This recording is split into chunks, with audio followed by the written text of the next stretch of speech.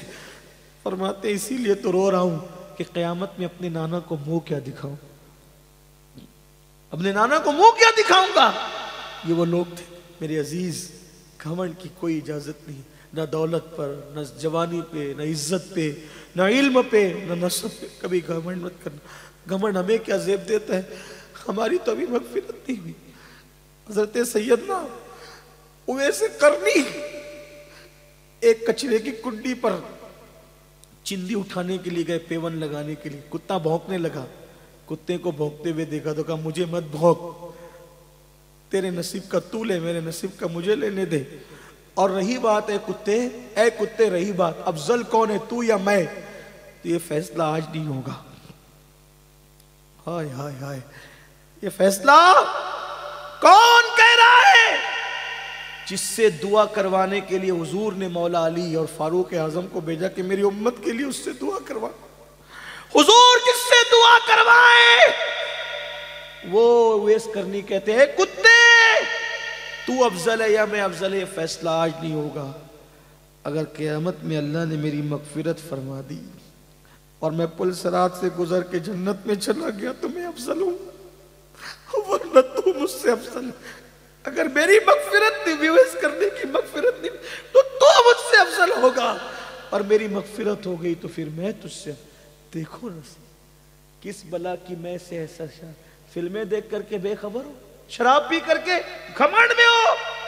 اویس قرنی جس کی دعا کی برکت سے لوگ جنت میں جا رہے ہیں، وہ کہتے ہیں اگر میری مغفرت ہو گئی، میں پل صراط سے سلامتی سے گزر گیا تو اے کتے تجھ سے افضل میں ہوں. اپنے حال پہ رحم کرو.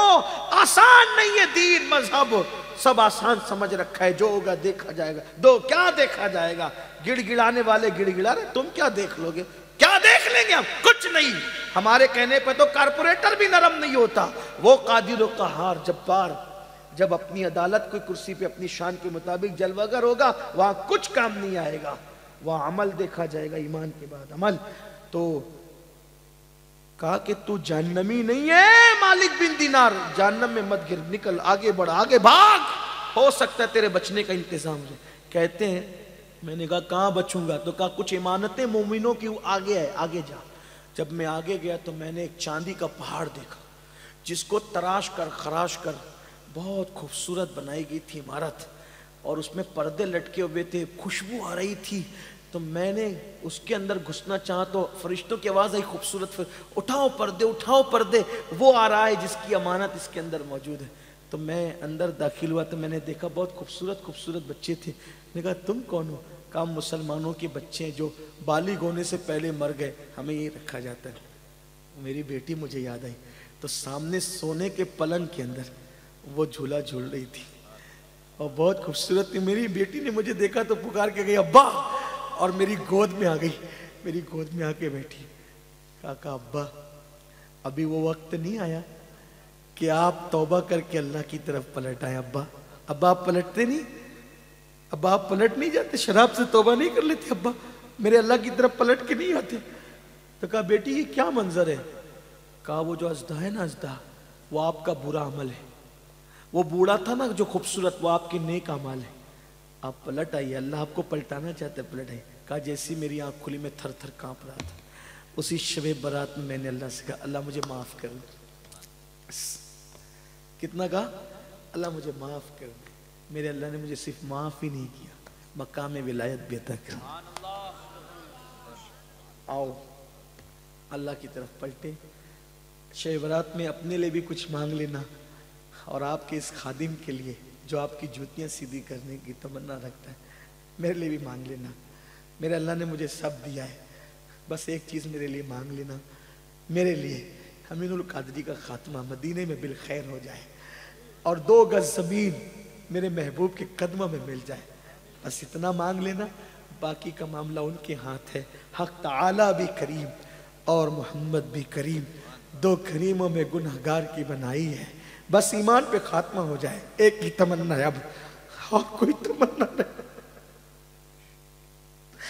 اور کوئی تمنا نہیں, اور ایمان پہ خاتمے کی کسی کی گارنٹی نہیں. ایک محدث جس کو 30,000 حدیثیں یاد تھی, اس نے ایک عیسائی کو کہہ دیا او کافر کے بچے چل ہٹ, اللہ نے اسی پر اس کا ایمان چھین لیا. یہ ہے, اس لیے کسی کو حقیر مت سمجھو, کسی کو ذلیل مت سمجھو, اپنے آپ کو سب سے حقیر سمجھو. اللہ ہم سب کے حال پہ رحم کرے, اللہ ہماری بگڑی بنائے, اللہ ہم سب کا خاتمہ ایمان پہ فرمائے. مجھ سے بھی زندگی میں جب بھی جہاں جو غلطیاں اللہ معاف کرے, آپ کی بھی غلطیاں معاف کرے, اللہ ہم سب سے راضی